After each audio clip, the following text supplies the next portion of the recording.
Hello, my good friends. This is Ezekiel here.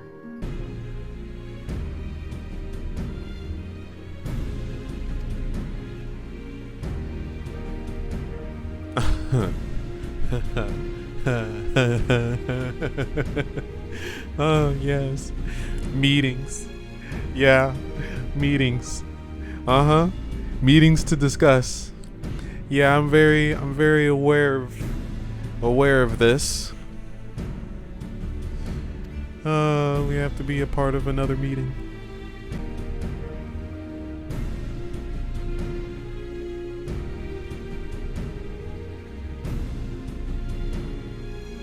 The Ishtola has the right of it. I'm pretty sure she wants to avoid having any nonsense going on during the meeting.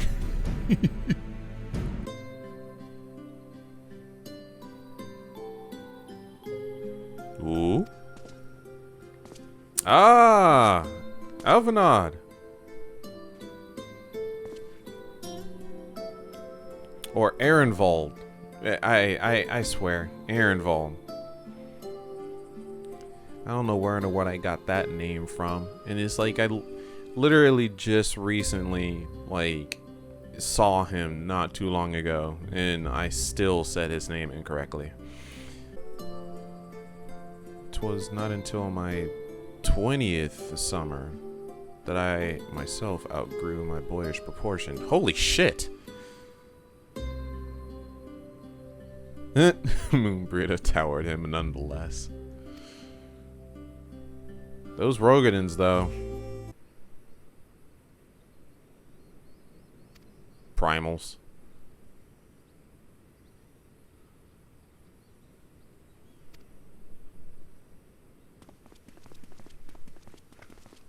I mean, it could be primals. Or it could also be a date. We never really know. I'm just kidding. Oh, good God. Here we go with this nonsense again. But this time we have Graha. I would like to offer my gratitude to Masters Thancred and Urianger. It is no small feat to infiltrate the Imperial capital and live to tell the tale, much less in times of civil war. Thanks to them, we may plot our course in full knowledge of how the winds blow in Garlemald. I've gotten just a tad bit used to Merlib's voice now at this point. Her new voice is starting to fit for me now.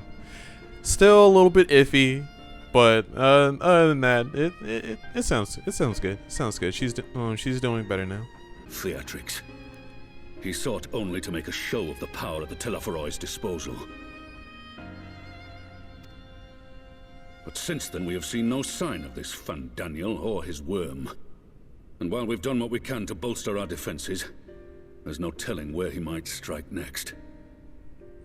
That's the dangerous thing about having an unhinged enemy that has absolutely no care of what in the world they're going to do to destroy the world. Our advance party took longer than expected to return. And when they did, they tried to kill us. I like how blatant and just blunt Lise literally just said that shit. I don't know what in the world. So far, 5.4 and 5.5 now. Lise's voice actor has been really, really entertaining. Luckily, I'd seen that sort of thing before, and we were able to restrain them before they did any harm. Then it was just a matter of letting the Porksies do their work. Are you saying they were tempered? Once they'd come back to their senses, they told us everything they could. It seems that just as they were getting close to the tower, they heard an ear-splitting roar. And that was the last thing they remembered. Let me just say that this cutscene, guys, you have absolutely no idea what I'm currently seeing on this big ass 55-inch screen 4K television right now, which is how clear and crystal this cutscene looks. As I'm looking at the freaking scions from far away, they still look so damn good on the quality of their models. Jesus, I'm pretty sure this would have been so much different on the just playing with the PS4 edition. But what worries me most is what they were saying right before they attacked. Glory be to Garlemald. Yeah. They did say that, which was very interesting.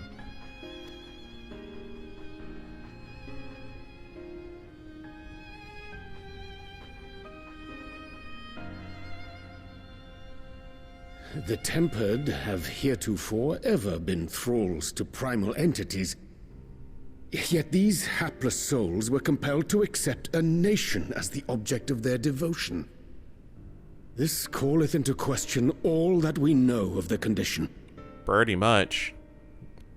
Never before has there ever been a moment when a Tempered was more so devoted to a literal freaking location and not an actual person or individual or entity. Given the nature of the enemy and the proven risk of tempering, I could think of few suitable candidates to aid in this task. But I am confident in my choice.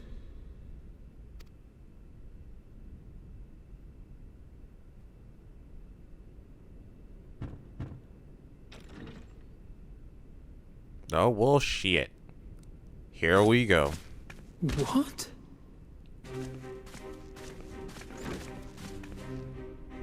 This is what they mean.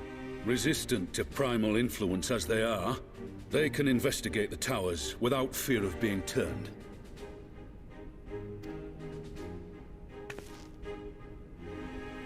We are glad to put our gifts to use, Commander. Just look at Fordola, man. Fierce as always. Gifted or not, going behind enemy lines remains a perilous undertaking. But we must know more if we're to strike back at our foe. I'm counting on you. If it would give us the upper hand, I'd do it 100 times over. We won't let you down.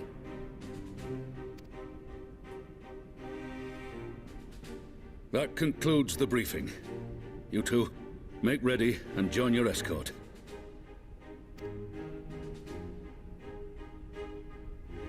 Are you certain about this, Arenvold?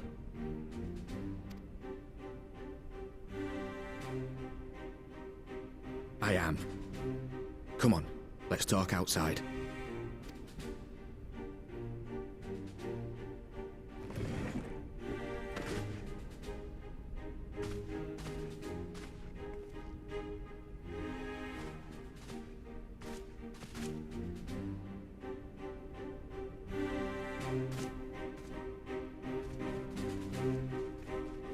All right, here we go. It's time to see just how intense this conversation is going to be that ends up having Alphino get pushed. So you know, I've already gone through all the formalities at the Rising Stones. Made sure to inform Jamoldva and Vmar at Ralga's Reach as well.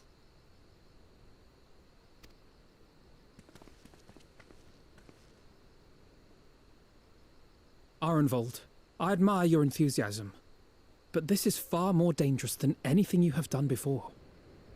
And what of yourself? There was a lot of dangerous things that you've done at your age. Very well. If your hearts are set on this, I shall not stand in your way.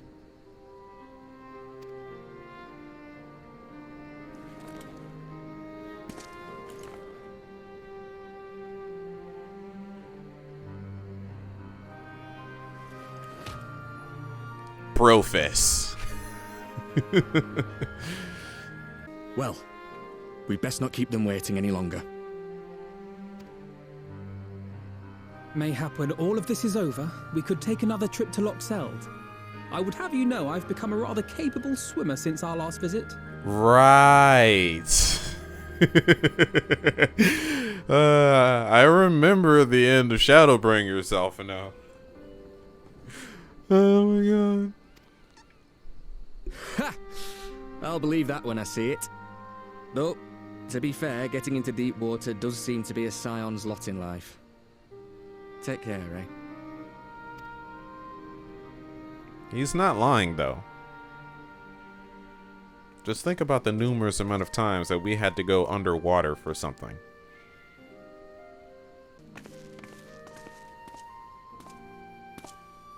It means a lot, you know. You coming with me. I'll still owe you for saving my skin, don't I? Can't return the favour if I'm not there. Aw. I dare say you'll get your chance before long. That Fandaniel sounds like a tricky customer. Too much for the likes of me, anyway.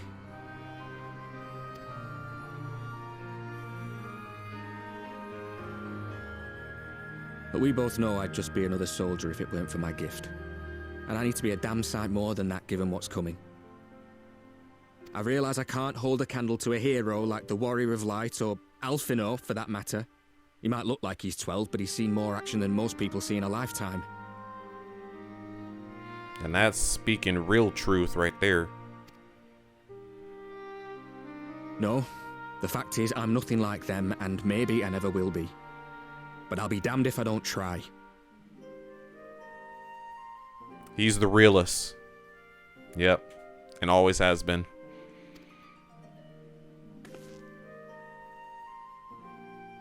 They're counting on me. On us. So let's give it our all.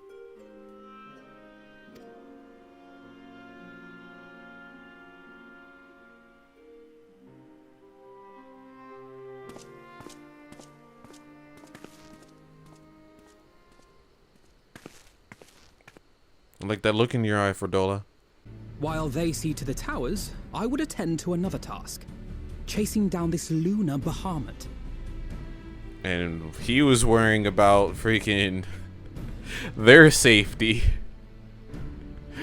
Freaking Alphino coming out being like, I'm about to chase a primal. Bloody thing. Can you hear me? It's Tataru. I'm happy to say we've managed to find Estinian. And I'm sorry to say he went running off again the moment we told him about Bahamut. Of course. But the question is, where to? But he did mutter something about heading to Ishgard, so if you're quick, you might still be able to catch him. Things are lining up.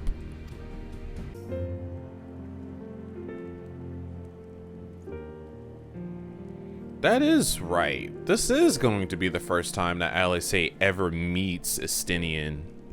Damn.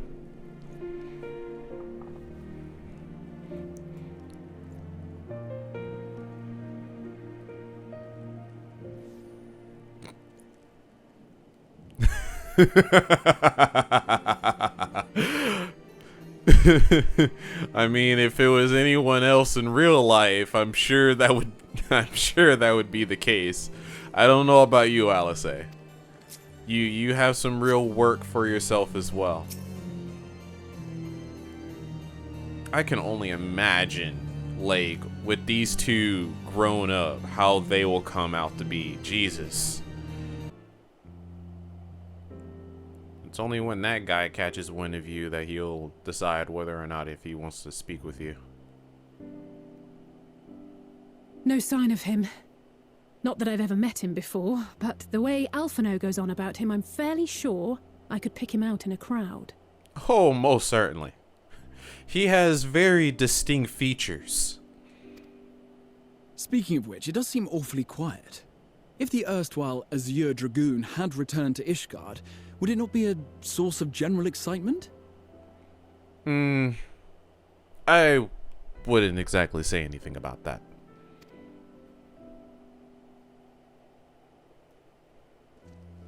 Yo! First the Scion's Coinkeeper, and now you. I'm beginning to think these meetings are more than mere coincidence. Indeed. In this case, this was more of a coincidence because we couldn't find your ass.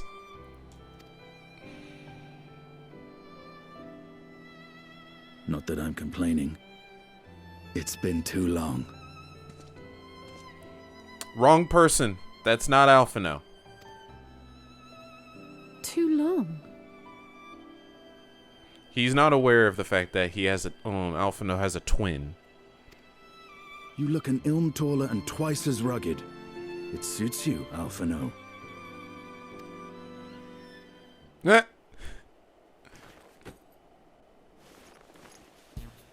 Oh, good God. Oh, good Lord. Quieter, though. Have you been giving him lessons on how to be the strong, silent type? I am not Alphino! Oh my God!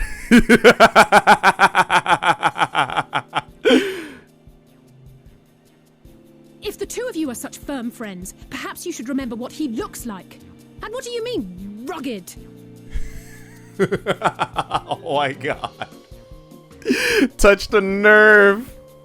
Oh my God. Ugh! Had my brother mentioned what an oaf you are, I'd never have bothered looking for you in the first place. Good God, she's saying all the words. Estinian Wormblood, the Azure Dragoon. He who fought and felled the dread worm Nidhogg at the Warrior of Light's side.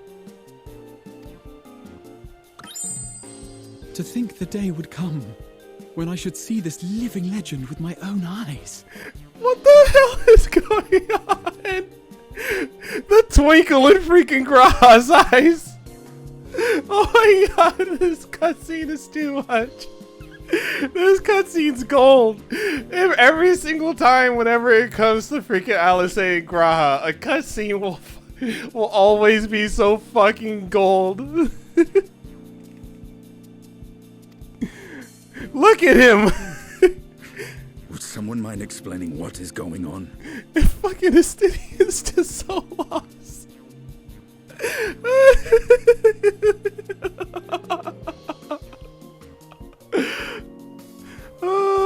Look at Ezekiel's face.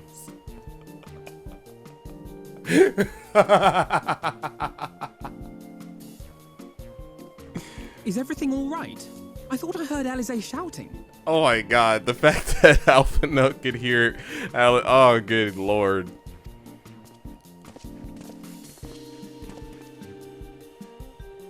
Estinian!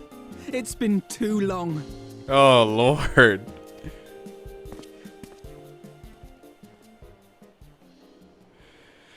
That was quite the reunion.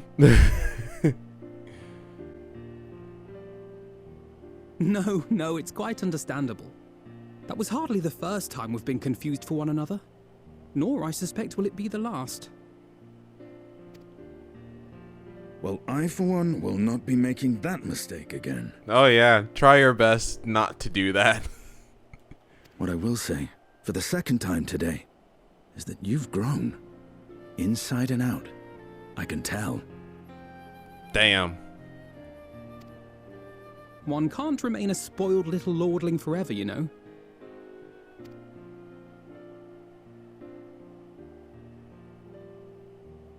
At least someone's having a good time. You know, when we were growing up, Alphino would never befriend other boys because he couldn't stand the thought of not being in charge. But maybe that's changed. He seems just as happy around Estinian as he does Arenvald. Well, considering the fact of these two being literally the realest individuals, especially with how, like, he interacts with the Warrior of Light, depending on if you're a male, he can't help but find himself to look up to these two as if they're like big brothers, essentially. So it's just like, I find it understandable. I can only understand, I can only assume that when it came to it, he couldn't like befriend other boys his age, likely due to that.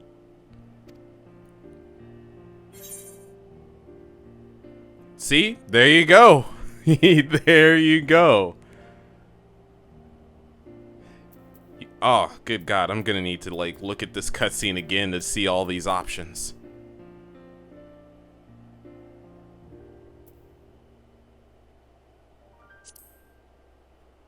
But we have to choose the first one. Huh. Good luck to them.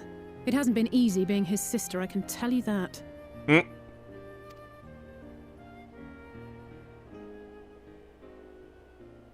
No rest for the righteous, eh? Speaking of which, I was just on my way to borrow an airship to take me to Aziz La. It's happening! Aziz La? How could I forget? The dragon with whom Bahamut shared the deepest of bonds. Yep. Yep. Yep. Yes. Yes. Yes. Yes. Aye, Tiamat, his mate. Even now she remains imprisoned on Aziz La, though her remorse binds her faster than any shackle. I see. As the one who first summoned Bahamut, you believe she may be able to shine some light on his latest incarnation.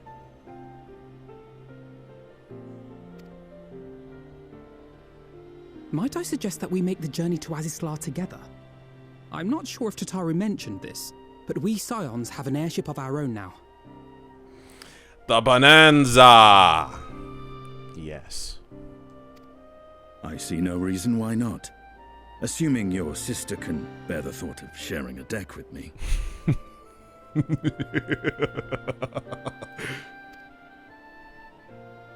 Be my guest. But confuse me with Alphino again and I'll throw you overboard.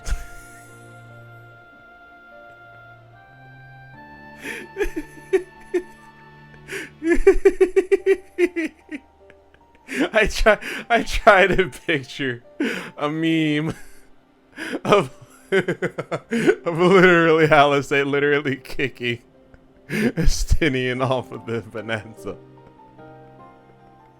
I need to see a meme. I need to, oh my God, I need to see a meme of that. I need to see it. I don't know who he thinks he is, but he's nothing like Alphino painted him to be. I will admit, he is not exactly as I imagined him either. Based on what I had read of the man, I think I was expecting someone a little less blunt? Oh no. Oh no. They painted him in such a different light. He is nothing but blunt.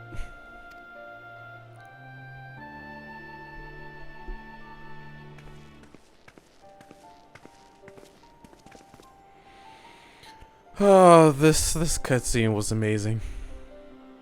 Alright, we're back at freaking Aziz La. Yet again. One patch right after another. Freaking. But this time, we're actually here to see a dragon. Other than trying to find some pieces of research. There are a lot of important shit happening in Aziz La lately.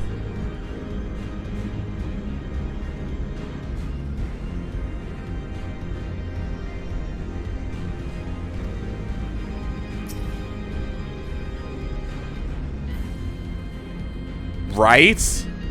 That's what I'm saying.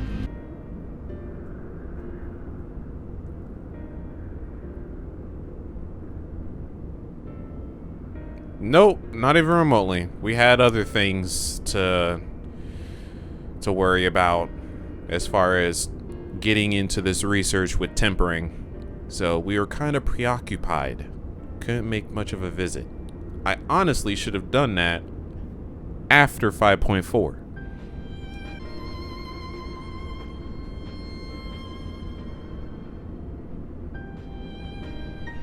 Yeah, and was the time that I regained the blessing of light, or the blessing of Heidelin.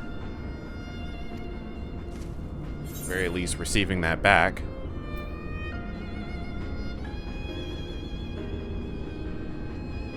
Yeah, let's just say that Having Midgar Somer definitely helped me in that matter.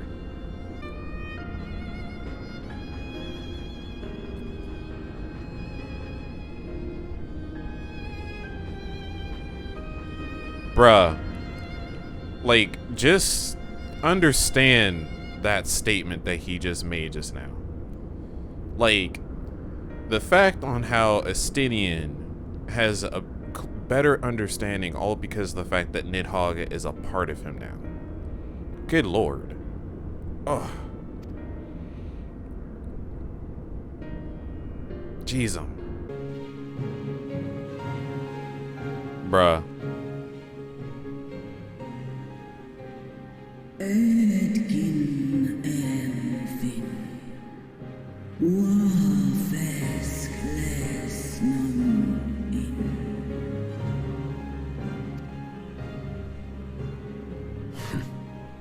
It's plain she knows naught of recent events. Perhaps you should enlighten her.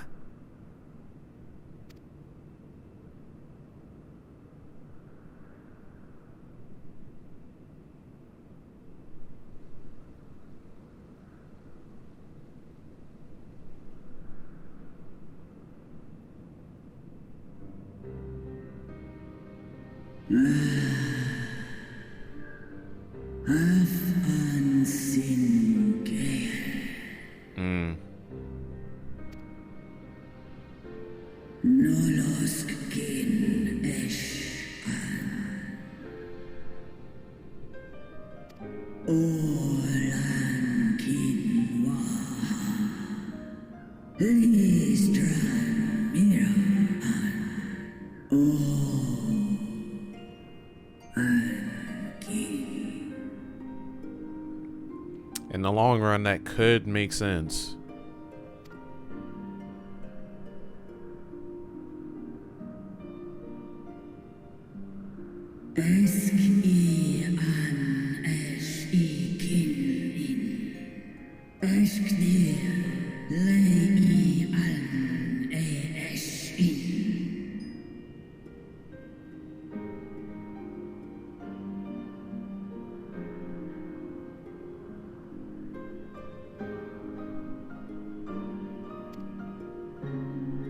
I've seen it with my own eyes. Captives of a lost empire, neither alive nor dead, existing only to preserve Bahamut's corporeal form. Yep. And coils.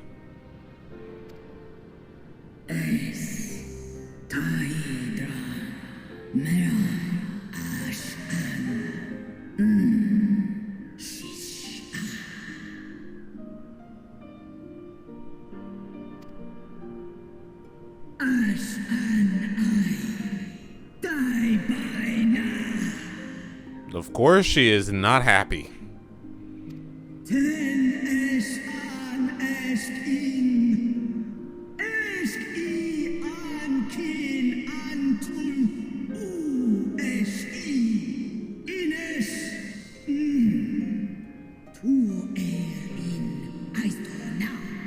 Damn. Speak it. Speak it.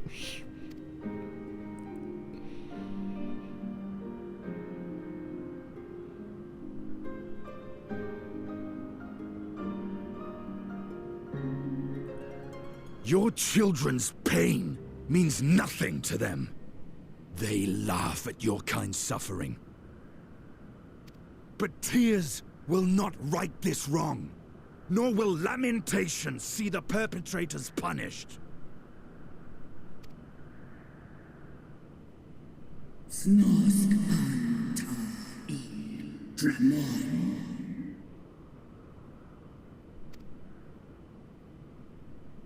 Behavior befitting a great worm. We came here to ask mighty Tiamat of the First Brood, consort of Bahamut, mother of the dragons of Mericidia, what she intends to do about the crimes committed against her children.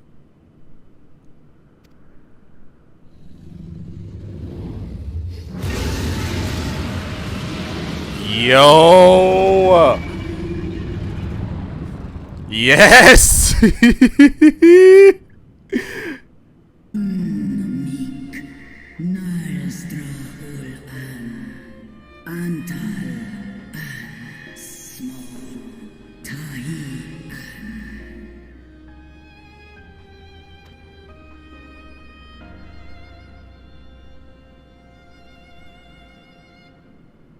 Come on. On the matter of Bahamut's influence, at least, I believe we can be of some assistance. If you're afraid of being enthralled, don't be. We have a cure. And while we've never tried it on one such as you, its basic principles are universal.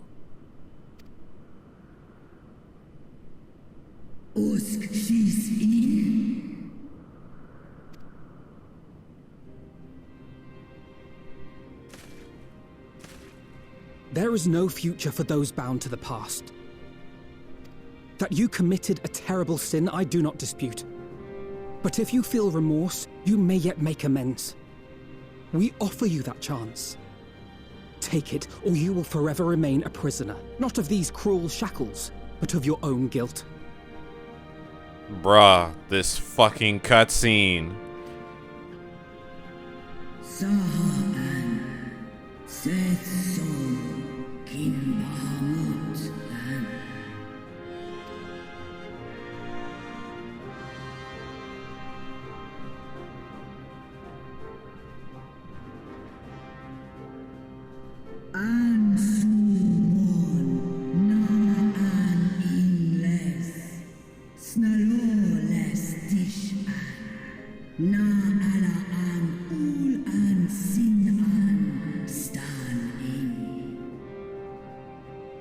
Bruh, this fucking cutscene!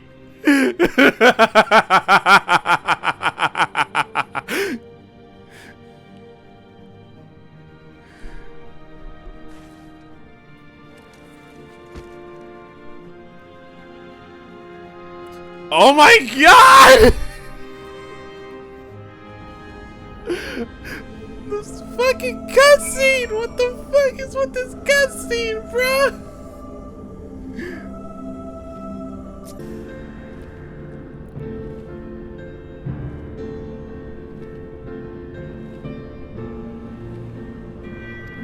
Hey, sometimes you gotta speak the truth.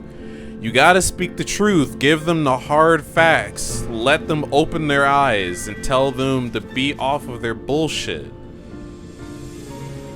Sometimes you need that kind of person to literally like tell you, hey, it's time for you to stop being a sad sap. Freaking get off your ass and freaking say some shit. Good lord. I don't know what to say, guys. That cutscene, Jesus.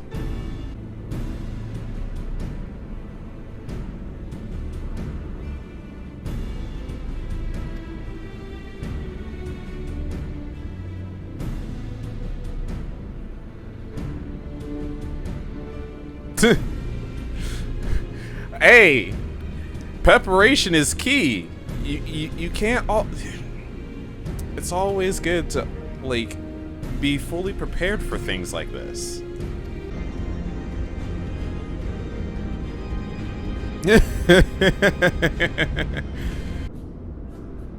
Oh good god, no, not this music. You already know when it comes to this music coming in, it's not gonna be fucking serious.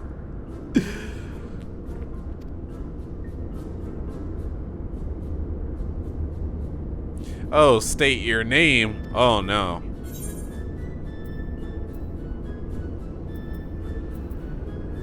Let's see here. Alphino Levier, Ezekiel Evans, Estinian Wormblood. Who should we use? Who should we use? I knew this shit wasn't gonna be fucking serious.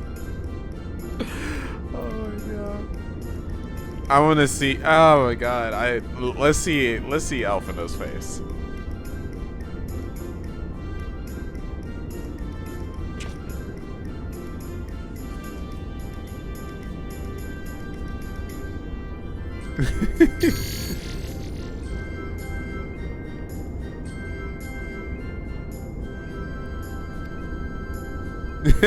All of a sudden I was like, oh, think the 12.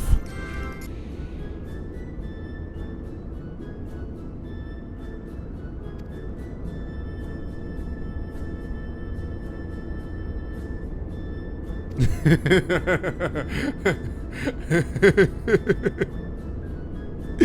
my god.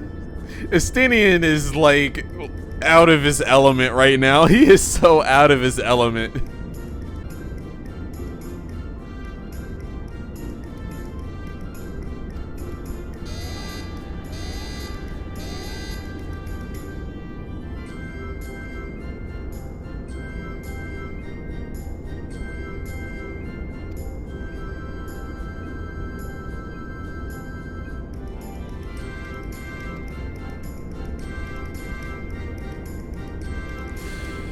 Oh, good God. Wow. Bruh, I so want that fucking gear, man. Hold on. Let me take a look and see. I never actually got the chance to see what this looks like on me. Bruh. Yo. Hold up. Dude, hold up. Let me see what my weapon looks like with this gear on.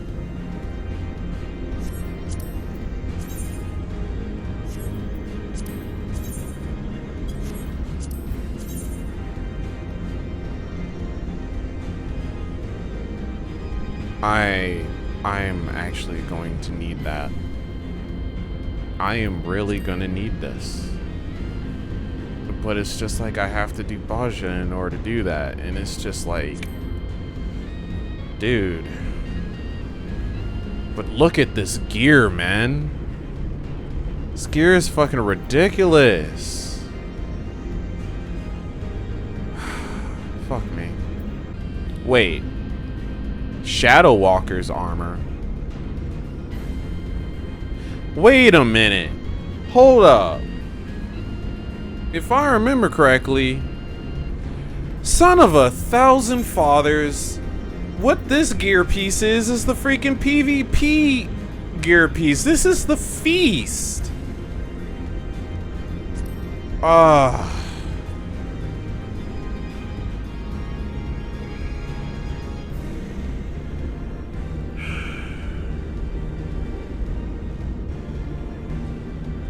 Son of 1,000 fathers. And it's like I'll never be able to have this, and it looks so fucking good. And it's like I knew it was gonna look good on Ezekiel too, but I'm never going to be able to have this. Dude, that's so fucked up. Like, that really is fucked up.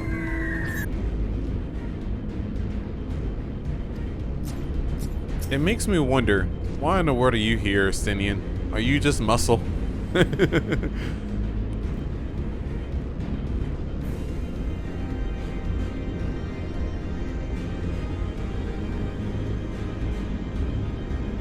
Access granted to Ezekiel Evans in his adolescent adolescent Elazin companion.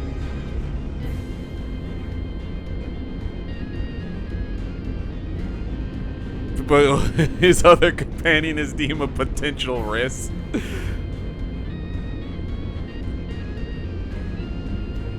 Oh, Lord.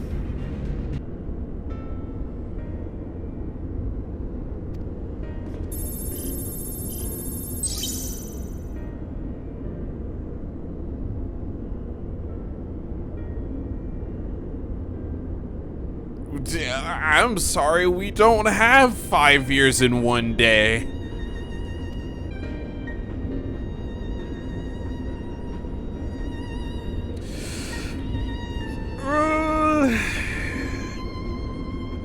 Unfortunately, well, I say unfortunately, but really, he has already made it a case of not letting us do that, or not letting us have to do that.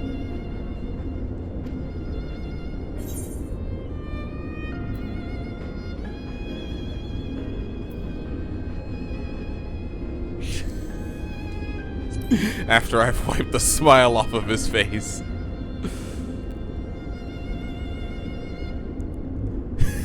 This is perfect. I'd rather put my lance through his heart. You were speaking my language, Estinian.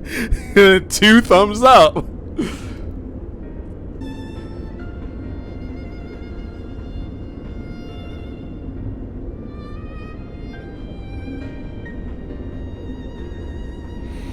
Somehow I get the strange feeling that this part of the conversation right here is going to literally reflect when we face off with Xenos. Because I don't know. I feel as though Xenos is long gone with how he is, and he's not really someone that we should really have any form of compassion for.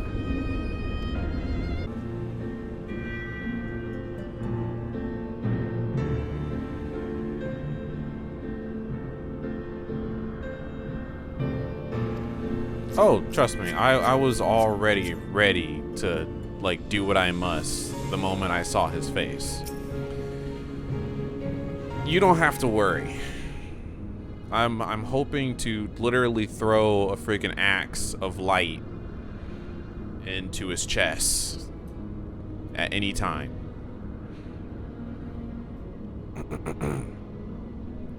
But with even more, like, force.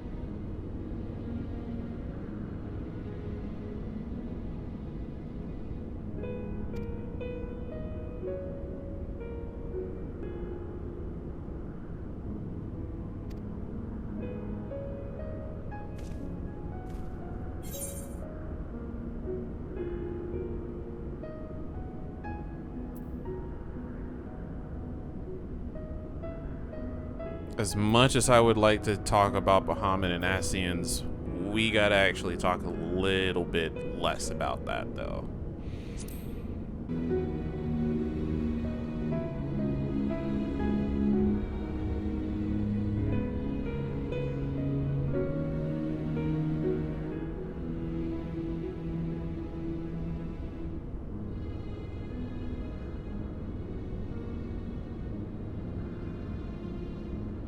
Respectfully, but look to the side real quick. Like, yo, the hell kind of race is that? What kind of beast tribe looking ass motherfucker is that? Dude, I need deets. I am losing, like, the idea of what in the world that could possibly be. But it looks serpent-like. I can definitely say that much as a fact.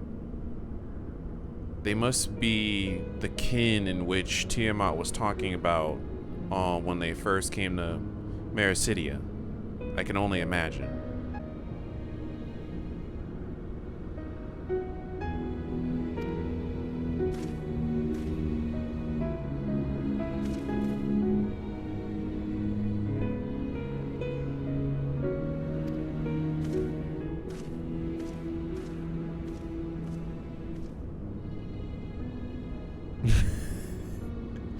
I don't know. I feel like Alice will end up like...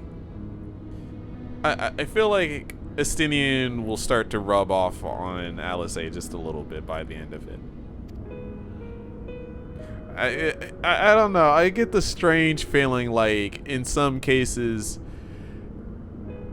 Estinian could probably be like an older version, but more blunt version of Alphino to Alice in some ways. This is going to be a fairly exhausting work. Oh shit, you already know.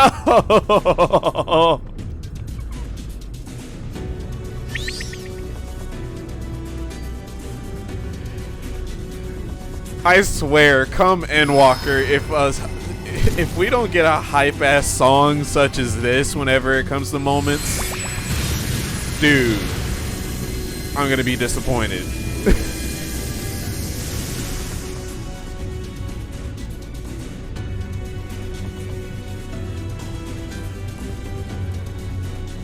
No. I'm almost there.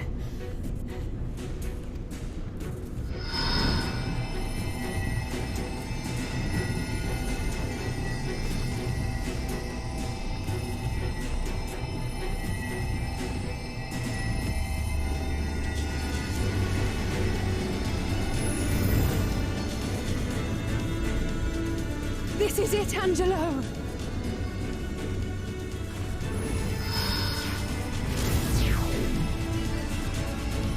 It begins. An even more powerful one. Yo, bruh.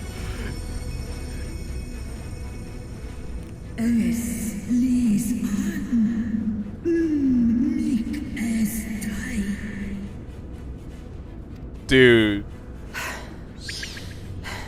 Did it work?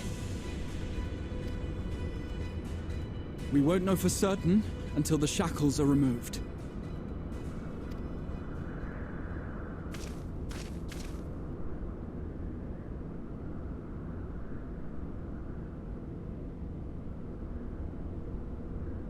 Ah, here comes that scene. Alphino's ready. It's time.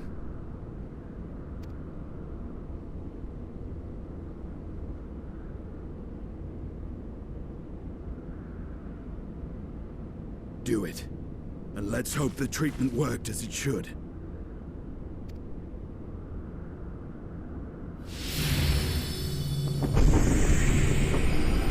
Bruh. It's happening.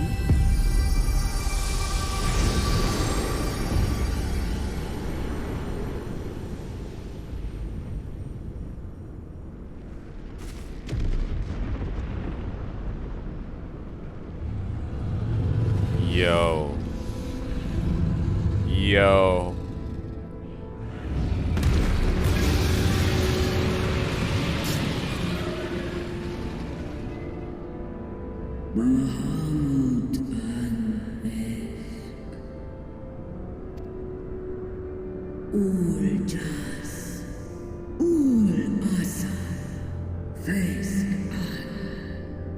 Yo, Tiamat is freed! She is gone! By the gods!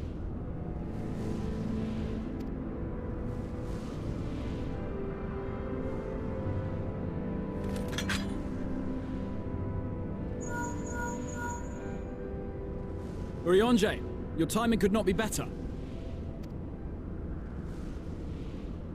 Understood, we're on our way. It's Bahamut. He's been sighted over Pagalthan.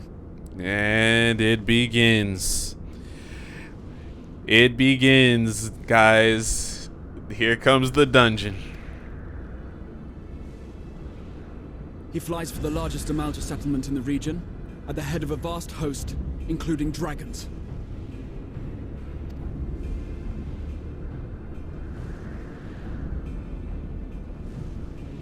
Did you hear all that, Alphino? You'd best rejoin your comrades. I'll make my own way. Our enemy awaits. Shall we?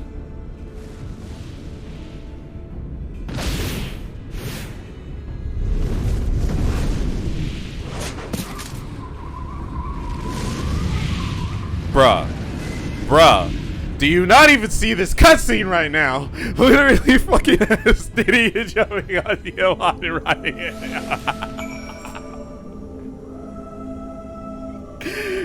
Oh my god. That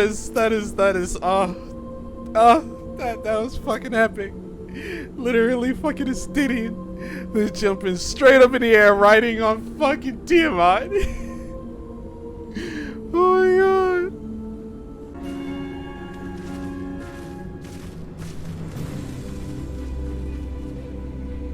Look at that empty spot.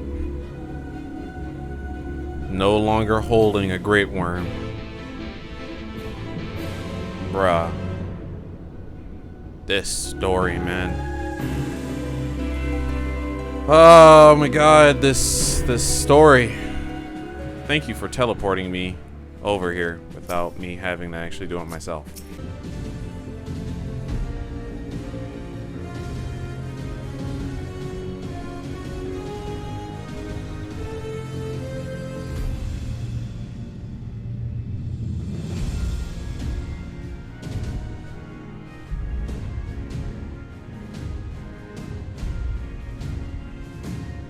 Tis also interesting.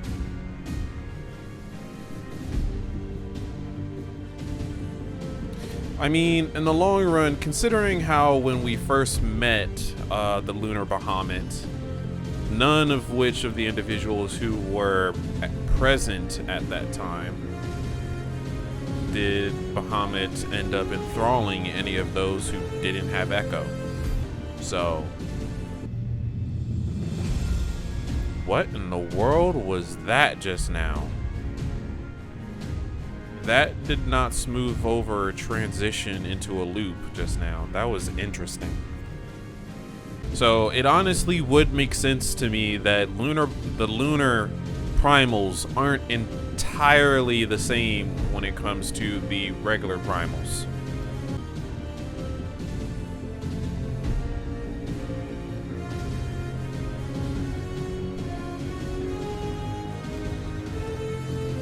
I still can't, like, forgive myself for literally, like, remembering Ehrenvoll's name incorrectly. Because it's just, like, I've literally been, like, saying that dude's name so many number of times before the actual release of this patch due to the trailer. And yet, for some strange apparent reason, I had a brain fart and said his name wrong. I can never, I will never get over that.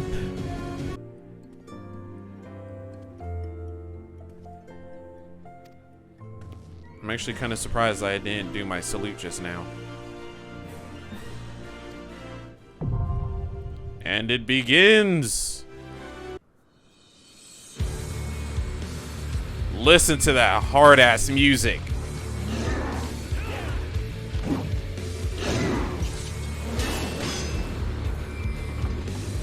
Let's go. There she is.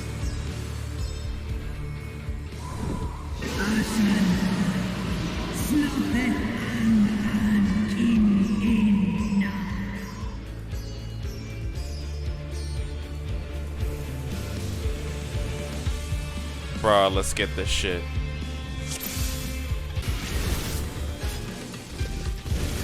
The dragon is fucking talking. And saying glory be to Garlemald. Are you serious?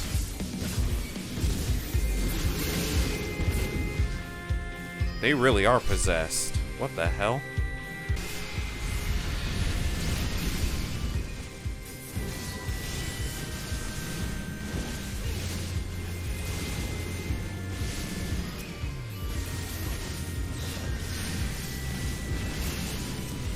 It's a good thing that I'm using freaking Grahatia for healing. I'm sorry. It's just like there's no way that fucking Alphino and plus not to mention Orion J would be able to heal me through this shit. Yo! Jesus. My memories from coils. This guy is fucking huge too. It literally has the shape of a squirrel. Critical Rip. That sounds like obviously a tank buster.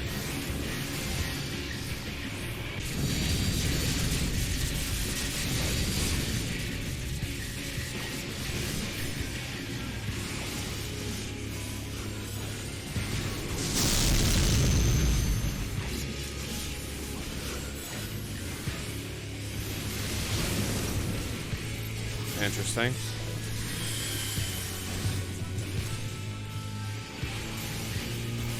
Thunder Call.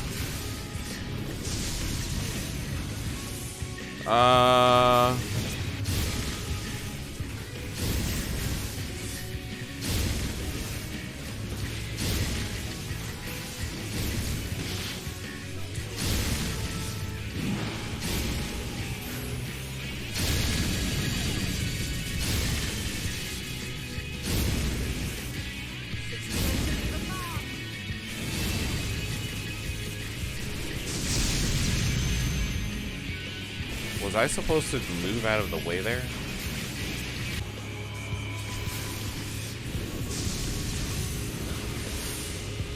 Oh shit.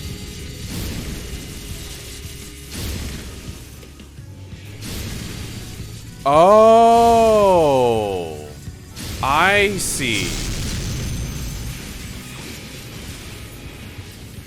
I literally realized by the very end that these literal lampposts were literally something used for that. I was not paying attention to everyone around me. What took you so long? We had a little bit of some trouble. Let's split up.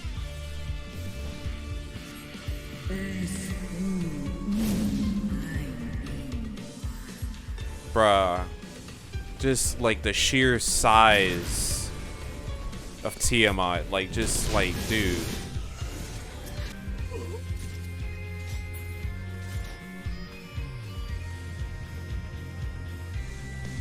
Oh, no, you don't.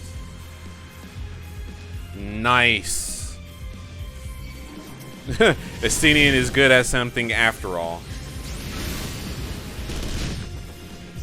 Thank you. I appreciate the damage.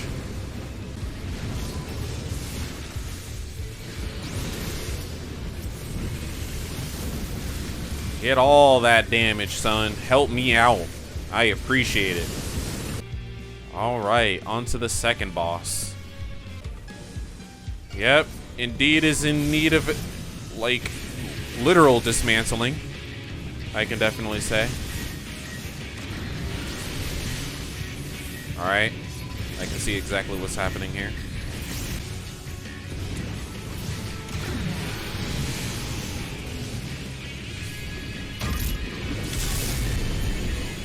Oh, now we got missiles. Wait, what? Let's go! I'm not about to make that mistake anymore.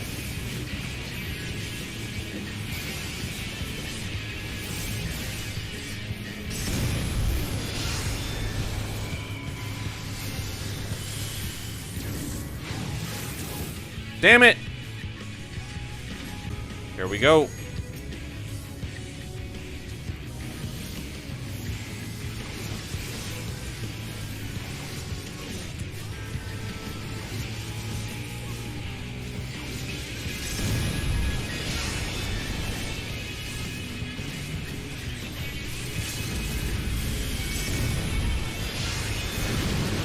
Bam!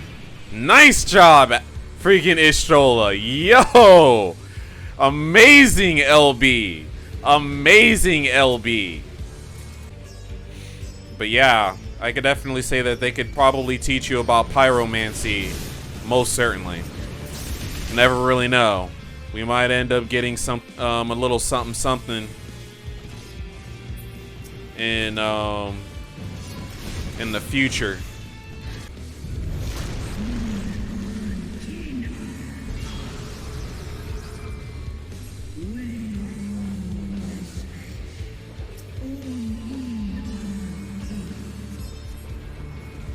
Yo, let's go! Let's go! They're not even behind me. Wow.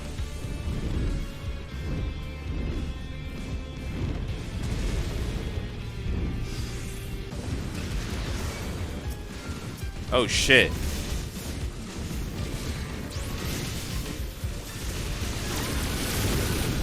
Oh damn, I'm taking way too much damage.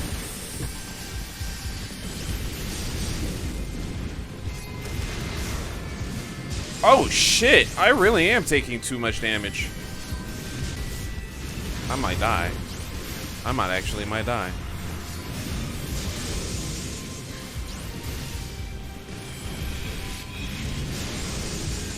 Let's go. Let's go. Give me strength. Kill my enemies. Tiamat.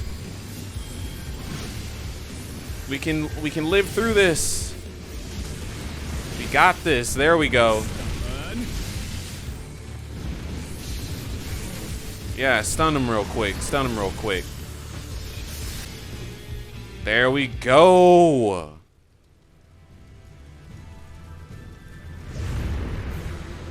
Ah, shit. Wow. Teletherium. Lunar Bahamut.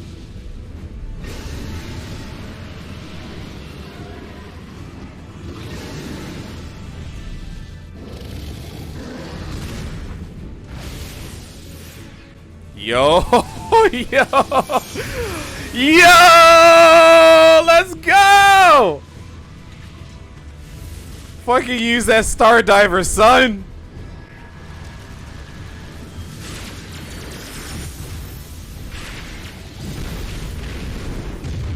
Oh shit, they both took damage. Oh shit. But he's not down and out though. Oh shit. That was such an epic fucking battle, bruh.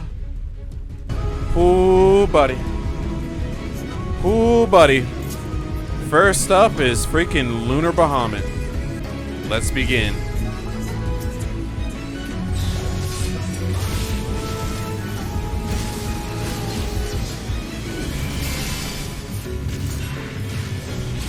Twisted Screen. AoE. Okay.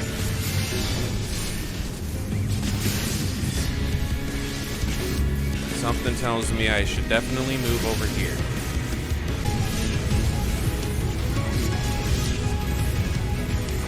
Morn.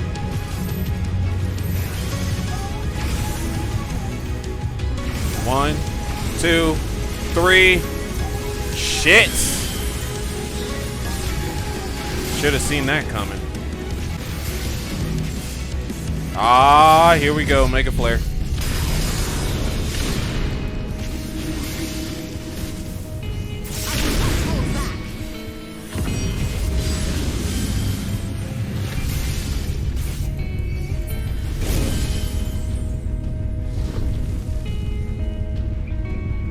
Oh shit!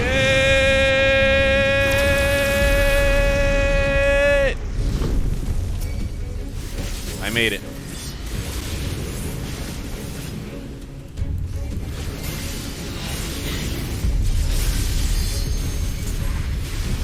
Yo, holy crap, that's new.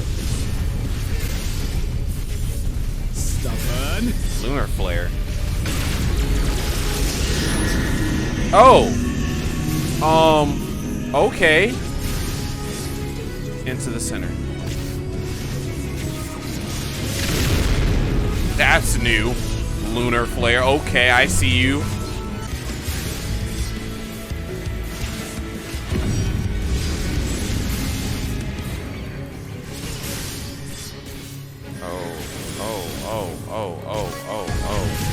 Oh, this is a mess.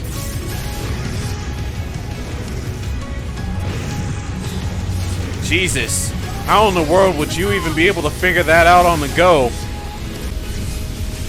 Oh, there's the tank buster.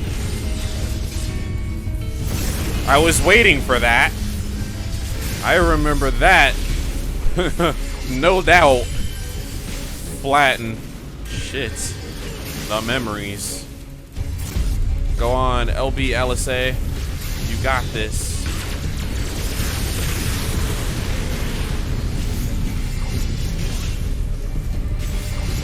Or maybe not.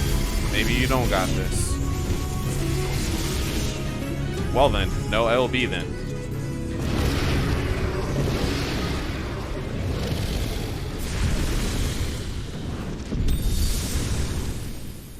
Well.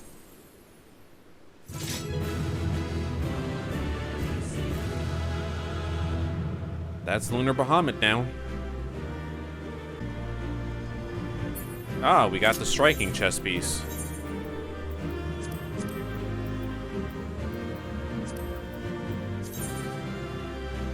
Holy shit. I honestly gotta say, that looks fucking sick. Hold on a moment. For a striking chess piece, ooh, damn, that could really be a good monk gear, as a matter of fact. Not good samurai gear, but monk gear? I could see some good monk glamour with this one. You, be a male Al Ra with this shit on? Bruh.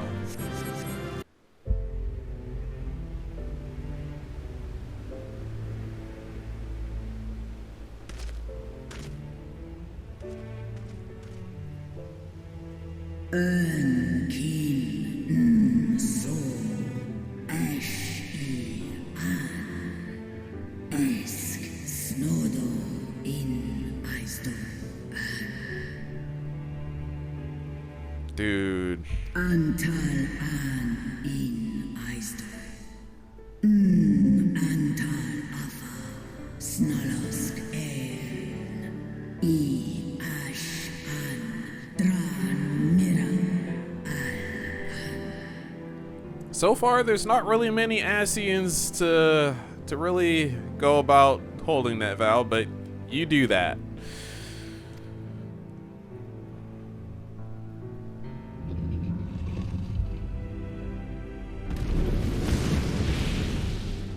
I can take it that she's gonna make her way back into Mericidia. Noble warriors.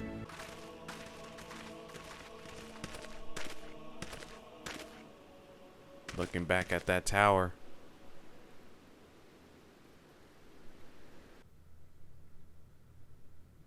And the Pagathon Tower. Oh shit.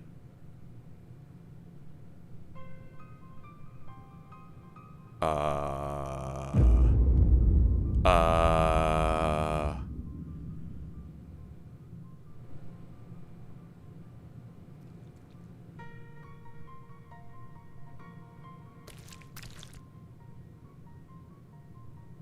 in Ralga's name happened here? The gods only know. But you can bet these poor sods aren't here by choice. Quickly! We've got to get them free!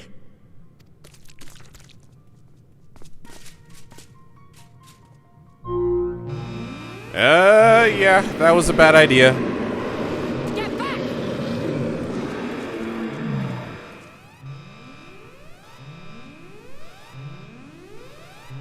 No!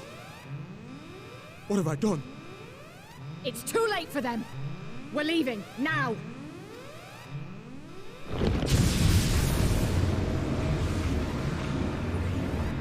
Uh-oh.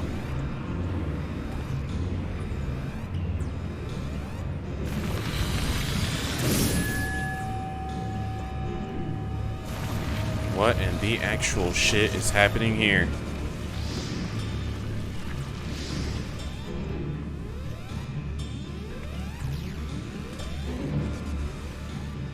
Could this be how they're summoning? Yes! This is how they're summoning the lunar freaking primals. No! No! Don't you dare! We came together and we're leaving together! Oh shit. So that was Ehrenval that said that shit.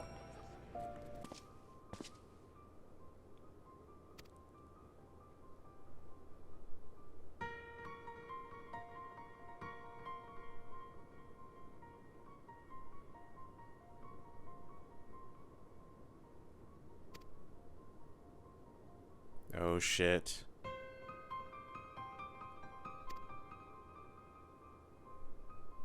Oh shit. Oh shit.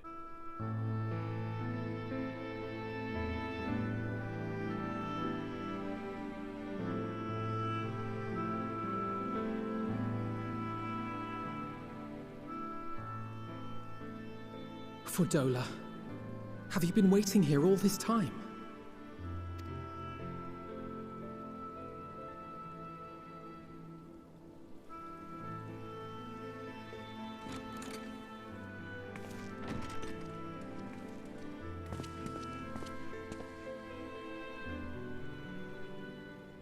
We have done what we can. The rest is up to him. May we see him? I do not think that wise. You must let him sleep.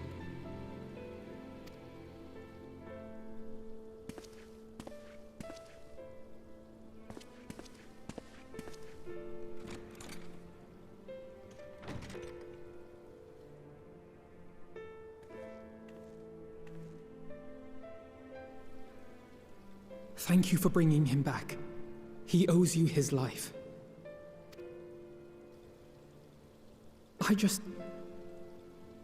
just wish I had been there. Perhaps, I don't know. Perhaps I could have... Here it comes. Could have what? Got tempered? Don't flatter yourself. You can't save everyone. No one can. Not even the warrior of bloody light. She is speaking facts, though. People die all the time, for no good reason. And those who take up the sword die quicker than most. If you're going to shed a tear every time a soldier falls on the battlefield, you'd best stay away. It's no place for the weak of heart. It may be that victory cannot be won without cost. But all life is precious, and I refuse to shrug at its loss. That is going to speak volumes to fucking Fordola. Holy shit.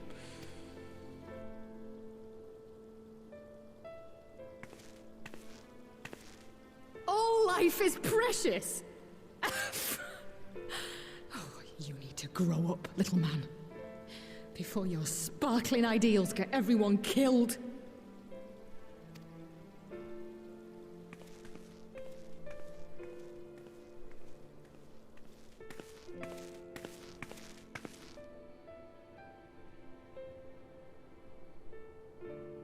You're right. He is idealistic. But the world has more than its fair share of realists, like you and me. Yep. It's people like him who dare to dream that things could be better and make it happen against all the odds. They are the ones whose names live on forever. The heroes. Heroes like Louis Levier. The battlefield's littered with would-be heroes. At this rate, you lot'll be next. And what'll become of your precious dreams then? It gets passed on to another. They'll be gone. Like dust on the wind.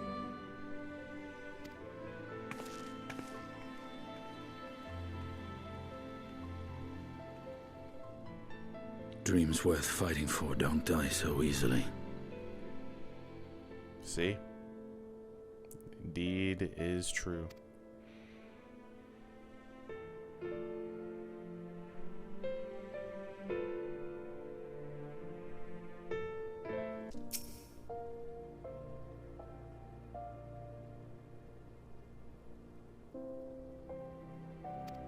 Oh, trust me, I could very well see it. Even though her expression shows, like, anger, her eyes, her very eyes show so much more different. And the fact that they were able to literally pull that off speaks fucking volumes. The fact that they were able to pull that off and I was able to understand that fact, especially after what Alphino said to her, where all life is precious. The second she turned around, I saw her eyes just going around numerous... dude.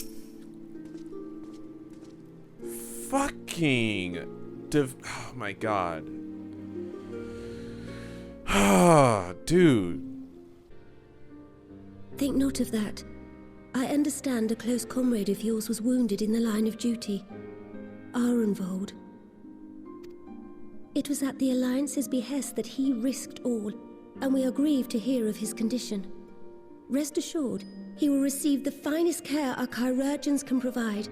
On that you have my word.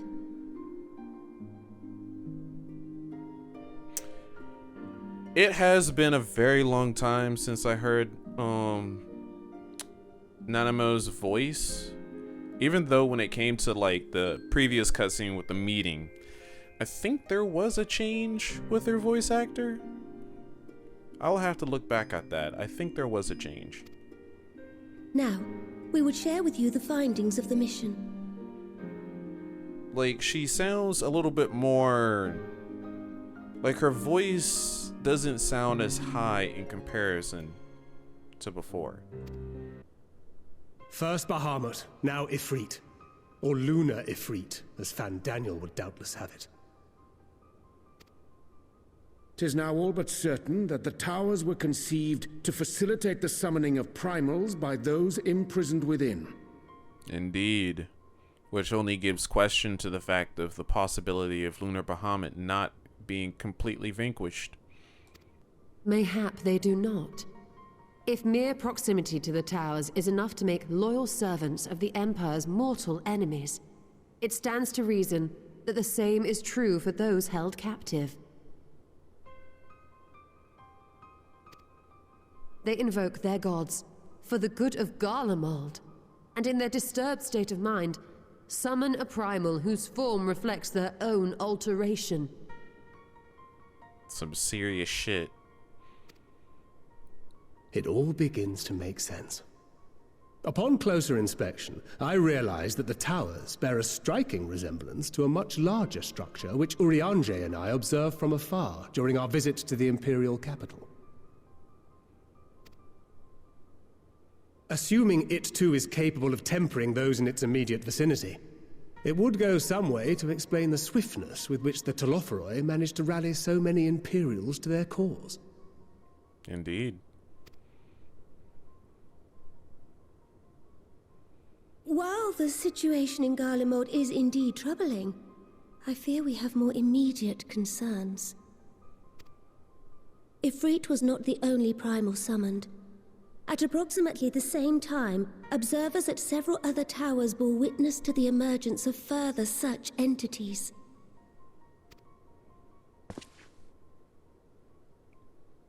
Odin, Ifrit, Ravana. Of course. Gone like the wind, as Estinian will always be.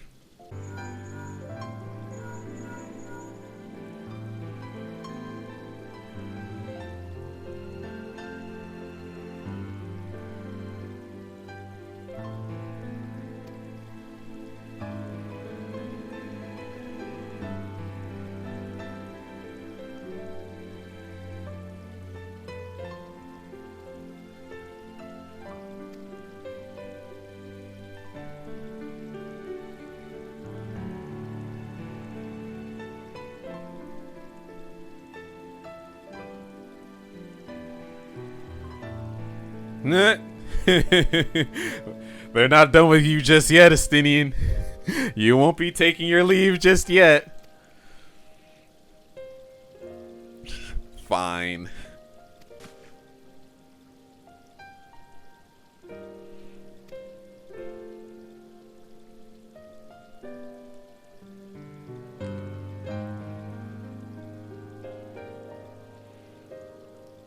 Indeed, she most definitely would.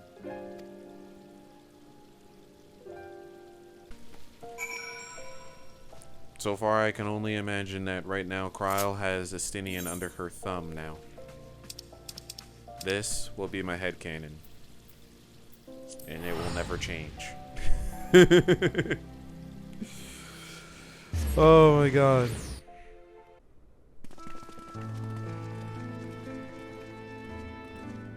Welcome back. I expect you must all be exhausted. Ere you take your rest, however, I would beg a moment of your time. Thanks to Arenvold's selfless efforts, we may now be confident that we understand the function of the towers. But many questions remain regarding the reason for the summonings, and what lurks behind the looming edifice in Garlemald. Until such questions are answered, we will struggle to devise an effective strategy for thwarting the Telophoroi's stated aim. Nothing less than the destruction of this star. And so, given the gravity of the situation, I move that we petition the aid of Sharlayan. Bruh! Let's go! Dude, I knew it was coming. I knew it was coming. Guys, it is happening. Yep. The way on how freaking Alphino getting that, like, that reflection, literally thinking upon things, dude. He's getting that literal change. He's getting that character development. He's getting that new job. He's becoming that sage son. Bruh, let's go. Let's get this shit. 'Tis possible the ancient knowledge preserved within our archives may hide a clue to our enemy's methods. But given Sharlayan's established policy of non-intervention, our former colleagues are not like to aid us in its discovery. Oh, I well remember what they're like. The Forum's barefaced refusal to assist you in the days prior to the calamity must rank as Sharlayan's most shameful act since the Exodus. But were the final days to be reenacted, it would spell doom for us all. Surely even they cannot turn a blind eye to that. Oh, most certainly so. Like, they have absolutely no choice in the fucking matter. Their own lives are at stake at this point. If they don't do shit, it's literally their fault for not intervening. They have no one to blame but for themselves for their literal fate. I trust we are all of the same mind on this matter. Urgent as it seemed, I took the liberty of petitioning the Alliance for leave to act as Eorzea's emissary, and have since received their blessing. I know damn well they better not be, like, keeping up that isolation, non-intervention bullshit when literally the literal calamitous, not even fucking calamity, literal absolute destruction is at hand for the very star in essence. They better well damn freaking do some type of shit right now. If there are no objections, I shall depart for Sharlayan at once. But before I do, I should also mention the other matter to which I would devote some time during my stay. After hearing what transpired in the first, I began to question the true nature of Hydaelyn's blessing. A topic I have discussed at some length with Y'shtola. So that is what they were talking about. Yeah, that is quite the question when it came to it. Especially learning about many of the things when it comes to Hydaelyn and Zodiark. We were wondering, when was the last time Hydaelyn spoke to you directly? Oh, bruh. It's been a minute.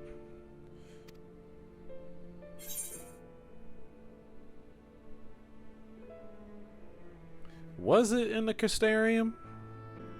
Was it really in the Castarium? Why can I not remember that? for some strange apparent reason, I cannot remember her saying anything at the time when we were at the Crystarium. I can't, like, think back on that right now. I don't know.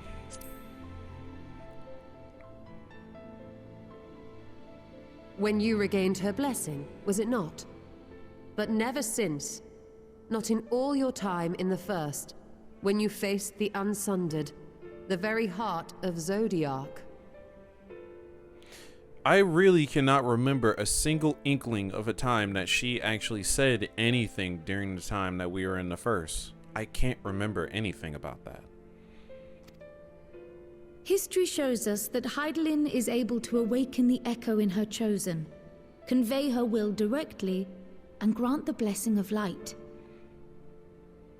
Other than the fact of that, I can only guess that when they're talking about that day, they must be talking about the actual moment when, like, every single person was able to hear Hydaelyn. But in my honest opinion, I can't really say that that was deliberately Hydaelyn, in essence, talking to everyone. That was more so triggered by freaking Elidibus. All it was is that Elidibus was trying to do was essentially, like, give everyone the sense of being able to hear Hydaelyn. I don't really know whether or not if that was truly Hydaelyn directly, like literally speaking to us directly.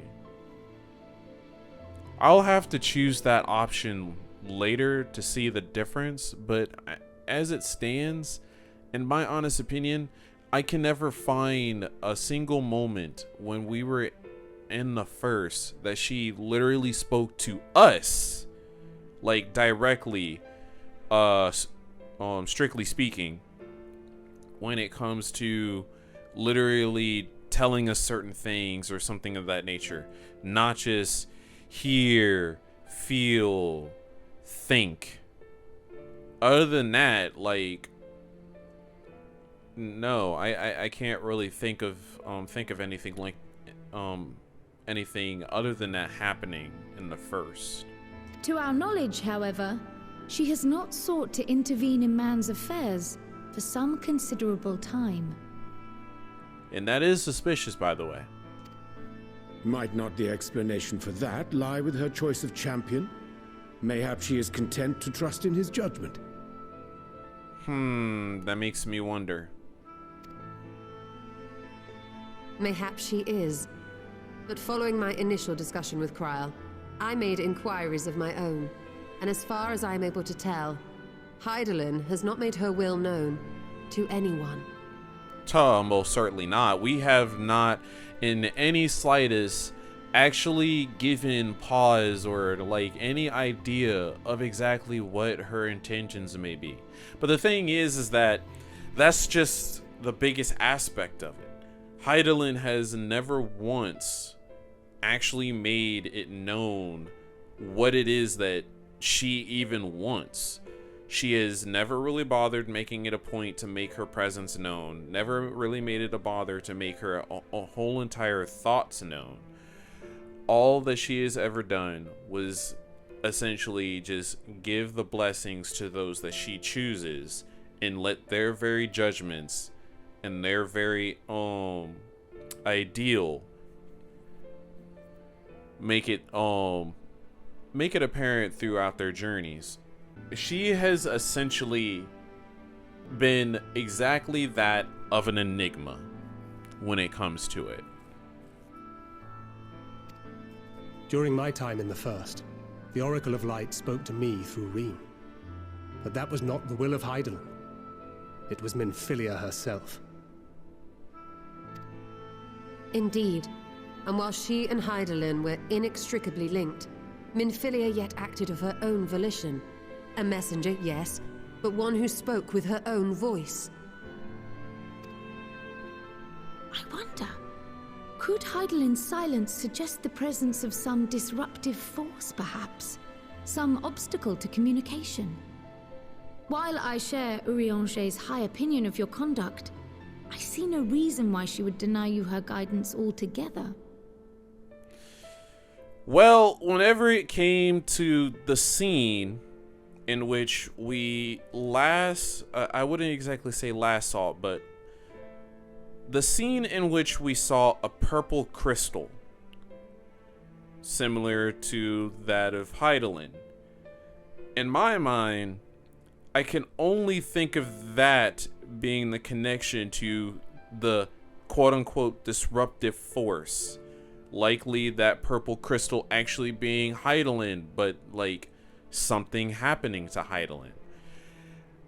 Honestly, my first initial thought was thinking that that was actually Zodiark, like a literal reflection of Hydaelyn, but a dark form, with it being a purple crystal in essence. I don't know. So far, this is making me wonder. Then again, who am I to say? The fact is, we simply don't know. But if the explanation is to be found anywhere, I can think of worse places to look than the archives of Sharlayan, and their research on the Ethereal Sea in particular.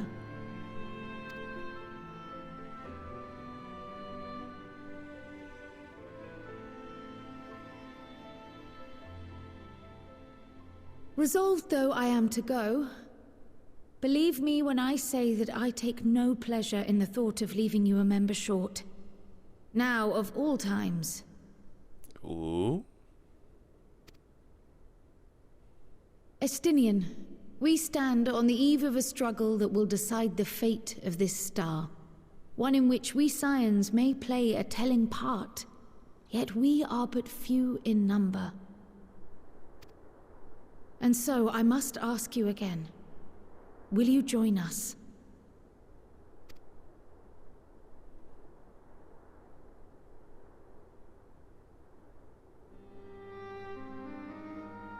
You see the world the way you want it to be. I see the world the way it is. You are idealistic to a fault. But I know you would never turn your back on those in need. Never close your eyes to their suffering.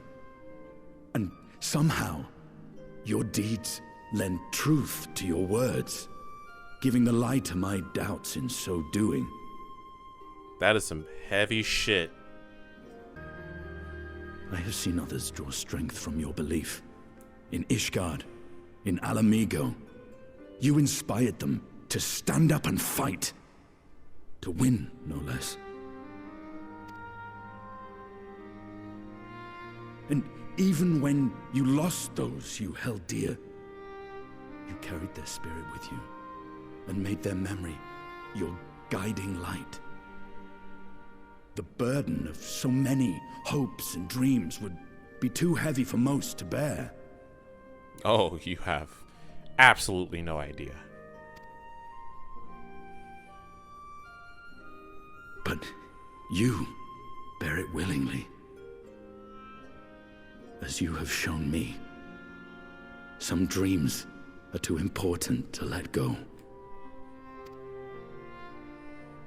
If you have need of my strength, it's yours. After all you've done, how could I refuse? Let's go! Thank you, Estinian. Whatever challenges await us, I shall not falter. You have my word. And there's Alphino, he back.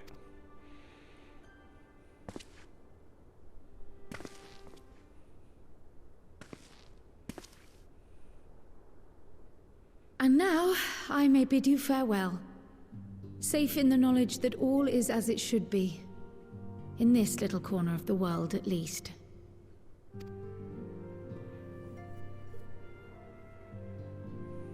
You will be sorely missed. Tread warily in Sharlayan, and do try not to let the Forum embroil you in their politics.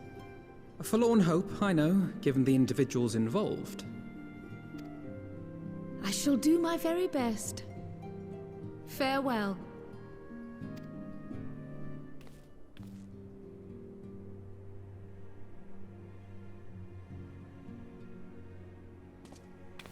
And there she goes, on a mission. But I'm sure at some point, freaking Alphino will likely join her.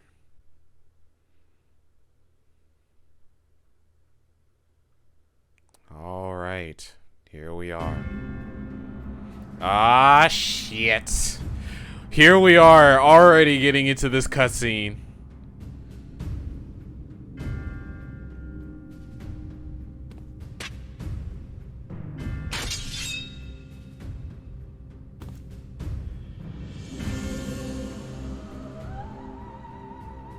Well, does this one meet with your approval?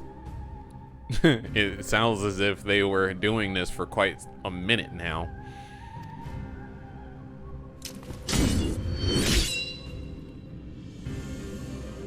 Apparently not.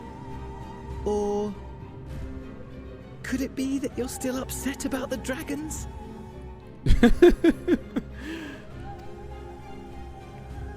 You are unwise to remind me of so costly a failure.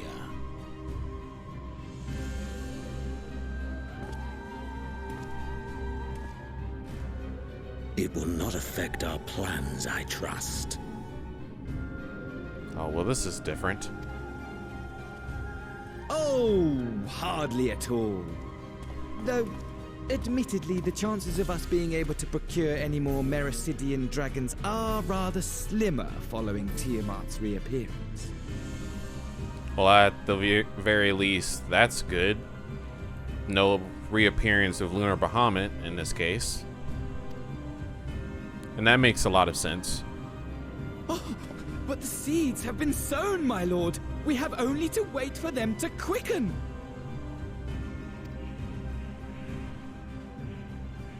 Speaking of preparations, is it safe to assume that you will be ready to control you-know-what? Oh, buddy.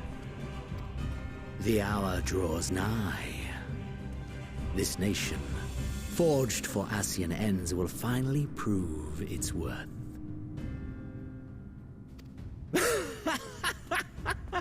A mighty empire, now no more than an instrument of this star's destruction. What a pleasure it will be to put it to use. Which brings me back to our earlier topic. My lord, while I appreciate that it is not an easy decision, it really is past time you chose your weapon.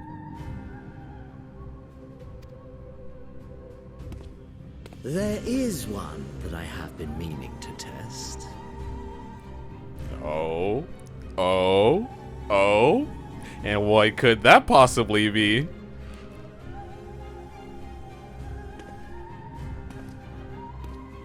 Well, not quite what I was expecting.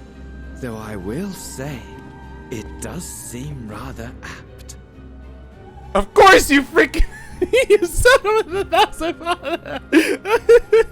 You son of 1,000 fathers! You fucking did that on purpose!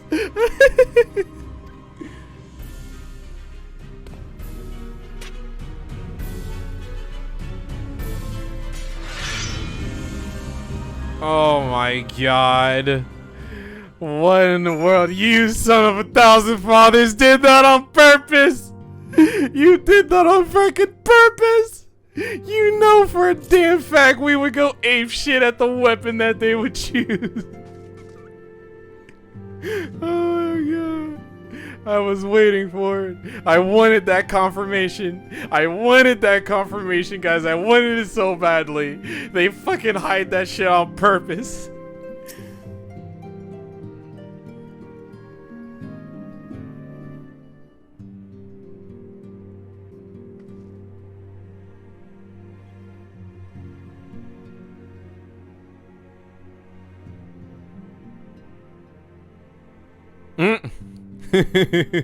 It's okay, Alice. You're free to be smug. It is no small feat to cure a freaking great worm.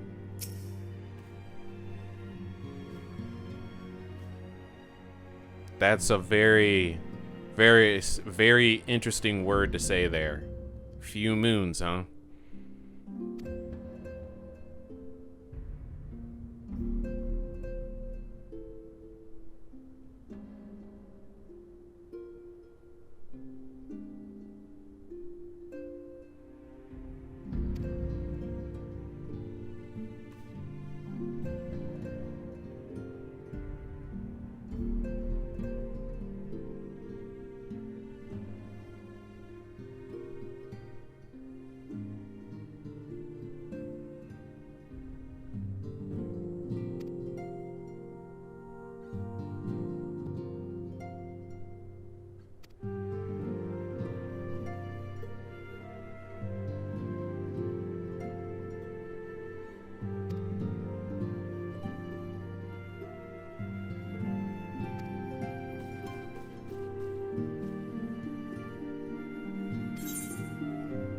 When the dust settles.